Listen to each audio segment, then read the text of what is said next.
All right, Pack 103, good morning. We're here at our car cutting event for round 2 of our video series. Now what we're going to do is Mr. Phil's going to explain a couple things about, a little more about design, about cutting the car, showing you the block, and as well as our setup that we've got going on here. All right, go. All right, here we are at the design table. Here's a couple of designs. You're going to pick out your design. Remember, you're going to figure out what weight you're going to use and how you're going to use it before you cut the car. And so first you're picking out a design, and when you pick out your design, the first thing you want to do, and I didn't mention this before, is you got to make sure that you pick out the front of the car. So the front of the car has actually the longest section of wood compared to the back, and you're going to pack all your weight in the back over here. They're losing the toys now. This is going to be our design for the day, just a flat line. We're going to do the low profile car. It's going to be easy, and we're going to go over and cut it real quick and show you the procedure to making the car real quick. Yes, sir. Go ahead. Okay, so one of the first things you want to do is you want to drill out your axles. And so we have this axle derby tool. We line everything up in here, and then we drill them out with this drill. Cut that, I just moved it. Line up. All right, there you go. You're good. All right, All lined up. it's all lined up. Do that one, and that side. Be very careful not to move the tool. That's right. And that slides right in there. And that's going to help you with your axle insertion later. You can see it very clearly. Here's this one versus that one.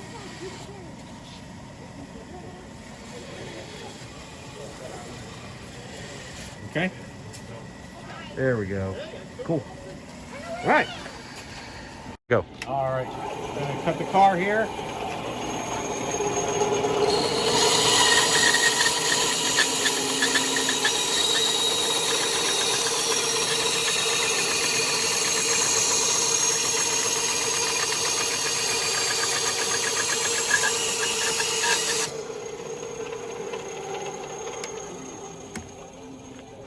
This will be our flat design right here, front of the car. All right. Cool. Up. Then we're going to sand it. Get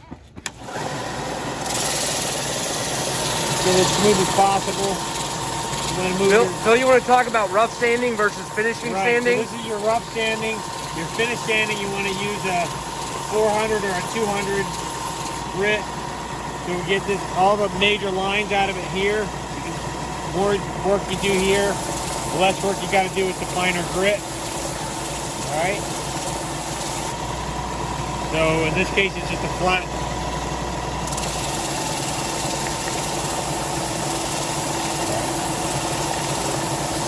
Stop it. There, show them the finish. See those little lines, they'll come out in the finish sanding. All right, Phil, what are you doing now? Now we're going to put a quick start in, and you can see the profile. We're not perfect here, but we're doing a quick thing here for you. So for a quick start, you're just going to bring this up here as much as you can. Just go back and forth. The more wood you can get off of this, the higher you are, the faster the quick start.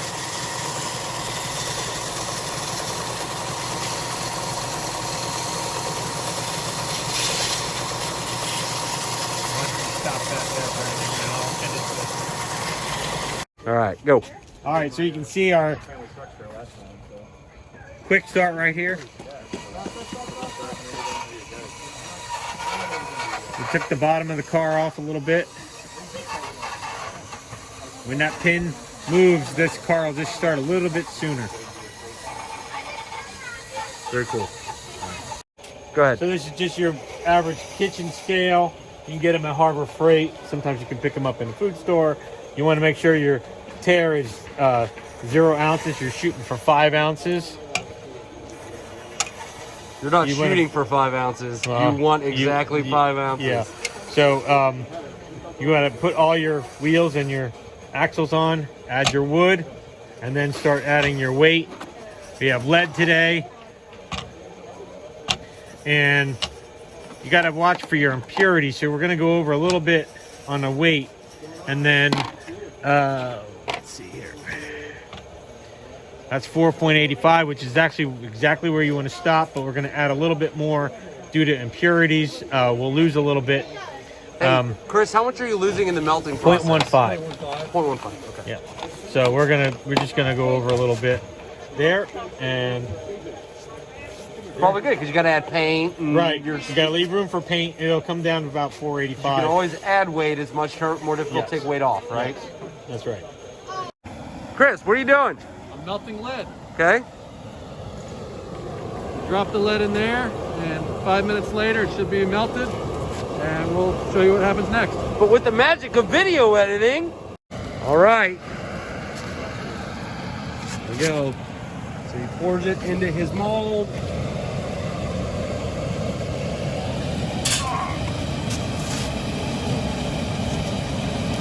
See, there's a little bit left in there. A little bit left in there. So that's why we pour a little bit extra. And we'll let that cool for a minute. Okay. Okay. So we got our 5 ounces. We measured on our scale. We got our 5 ounces. The next piece is how are we going to get this weight? Where are we going to place this weight on the car? And so we're going to balance it. So you're going to take all your weight, whether it's just one piece or multiple pieces, and you're going to set it on top of the car, and you're going to get it to balance on this balance right here. And it can take a little bit of skill, but it will sit there once you get that piece just perfect. There you go. All right. So then we're going to measure. And we are exactly at 3/4 there, which is the target that you're shooting for. And so what we're going to do next is we're going to place this weight right in here. Got to make sure we don't get into the wheel well, but we're going to place that weight. We're going to drill it out and place it on top of there. Down the edge like that. Hold the car. So now Mr. Phil's going to show us. So we just measured where the weight goes, and now he's going to drill the hole for the weight. All right, so we've made our weight the same size as this Forstner bit.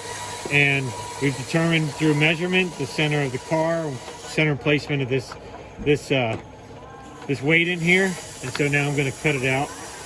You can use a clamp to clamp your piece of wood down, or you can take the wrist like I just did. We're just showing you for quick purposes here. I've set my stop so we don't go into the wheel axle channel. And it's just going to sit in there just a little bit. We could probably go a little deeper. Mr. Coley melted for you.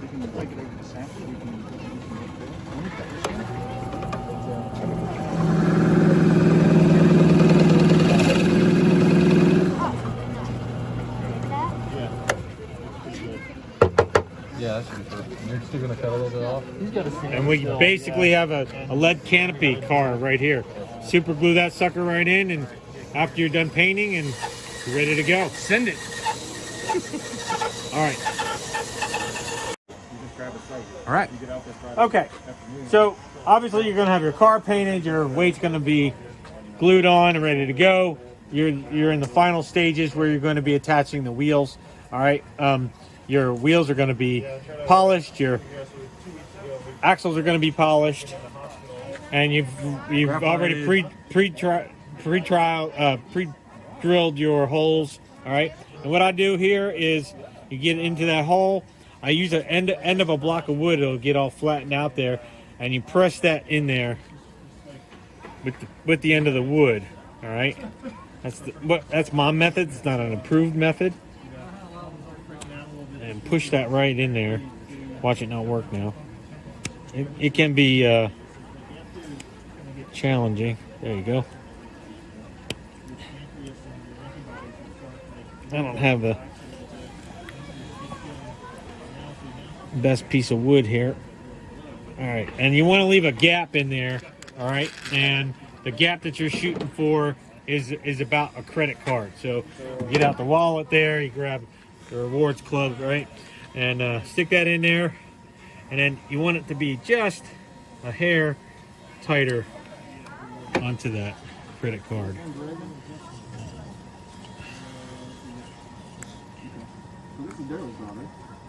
Okay. And that's what you're shooting for there. All right.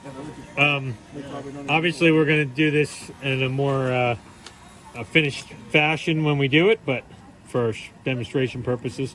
All right. So I want to show you a couple other things. When you're doing the rear axles, we'll pull this out. You want to put your axles actually on a cant. So I put that one in straight. This makes it even more difficult, but the reason for the cant, and that's on an angle, so that's an exaggeration of what that angle looks like right there. And it makes it a little harder to put in there. But you're going to put your wheels in on a cant. And the reason for that is you're going to have less surface hitting. You're going to have less of this surface. Instead of it being flat on the track, you're going to have less surface on the track itself. So if we look at this, the bottom of the car, in the back of here, you'll see that the wheel is not totally hitting.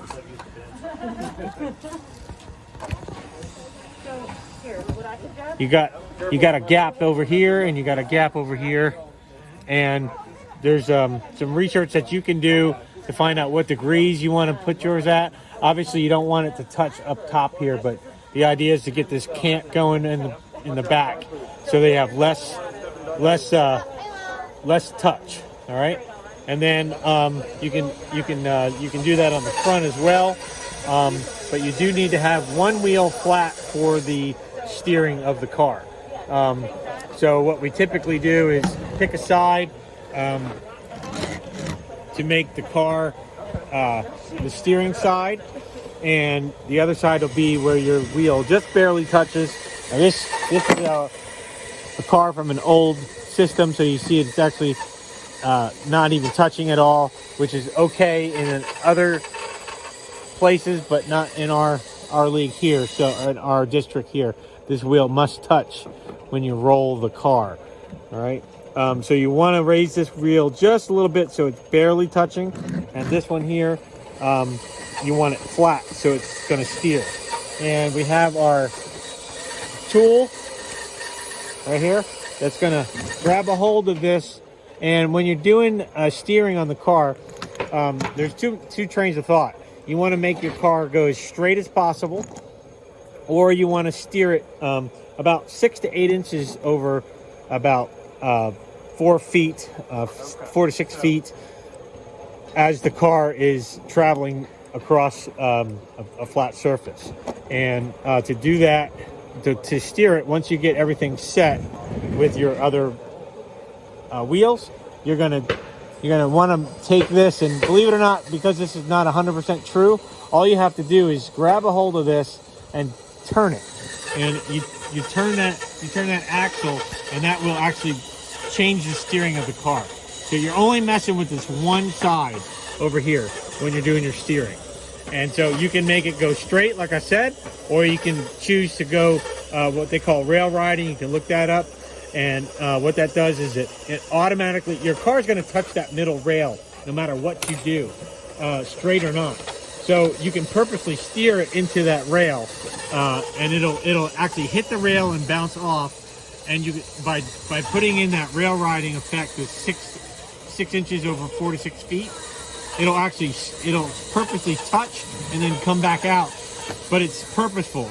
If you're going on a straight shot, there's a risk that it's going to hit more times actually on that middle rail than if you purposely steer it into that middle rail in the first place. I know I didn't spend a whole lot of time on this, which is actually the most important piece of the whole equation, but there's some secrets that sometimes you just have to work out yourself.